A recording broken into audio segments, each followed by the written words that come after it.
all dry ingredients and mix them.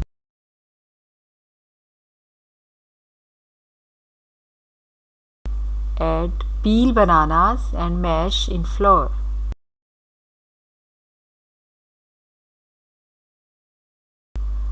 Add water gradually. Now add fenugreek leaves.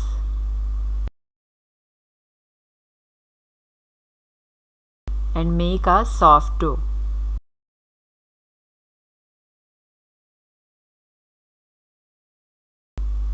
Rest for 20 to 30 minutes.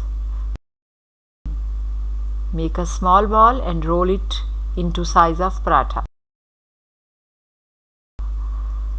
Fry the paratha with ghee, oil or butter, whatever you want.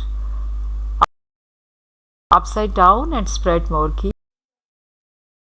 Flip again couple of times until paratha got brown color. Paratha is ready.